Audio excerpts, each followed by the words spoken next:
Minasan konnichiwa, Aira desu, your full-time mom here in Japan. So naaalala nyo pa ba yung mga binili nating canvas, colors, paintbrush na nakaraan nating vlog? Syempre hindi natin sinayang yan kasi nakaisang lapad din si Hapon dyan. At first gusto lang sana namin ni Kuya Kurt na i-painting yung isa't isa kasi nga alam nyo na, gaya-gaya tayo sa mga nakikita natin dito sa TikTok. Pero dahil nga marami tayong anak, binilhan na natin ang lahat.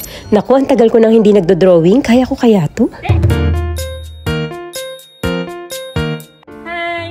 Konnichiwa! Mag-start na kami mag-painting!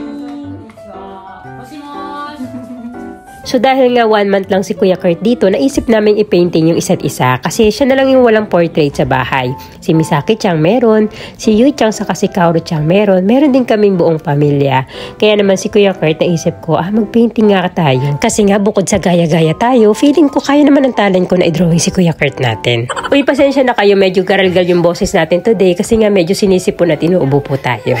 Naku po, mahiga ka na, baka matuluyan ka. Ang sweet mo talaga. Ito namang maliliit, hindi talaga sila dapat kasali. Kaso nga lang mga inggitera sila. Manang-mana sila sa lola nila. Uy, ang cute ng drawing ni Misaki. Sabi ko na nga ba, ito ang pag-asa ko. Ito na ang susunod na Picasso. Si Kuya Kurt naman natin, looking good yung drawing niya. Parang ang pula ng lips ko dyan. Si Kaoru-chan naman, ang cute ng ginagawa. Ganun na rin ang ating artist na si Ate Yui-chan. Wow, century 2 na. Iba talaga ang alagang lola kahit hindi ka gutom pakakainin ka.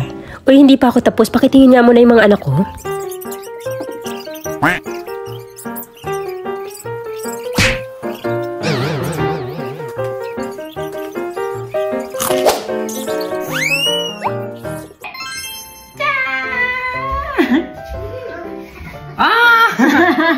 Alam niyo ba nung bata pa ako, mahilig talaga ako mag-drawing. Sila Dragon Ball, sila Mojako, basta mga 1990s na anime. Pero never ko pang nag-try mag-drawing ng tao. Kaya naman sa tingin ko, kahit pipano, kinaya naman ng talent ko yung kagwapuhan ni Kuya Kurt natin. Ito namang drawing sa atin ni Kuya Kurt, ang cute-cute. Parang ako lang kapag meron ako masamang binabalak. Kinopya mo pa talaga yung damit. Hindi po siya galit, ganyan lang talaga siya magsalita. Parang lagi may kaaway.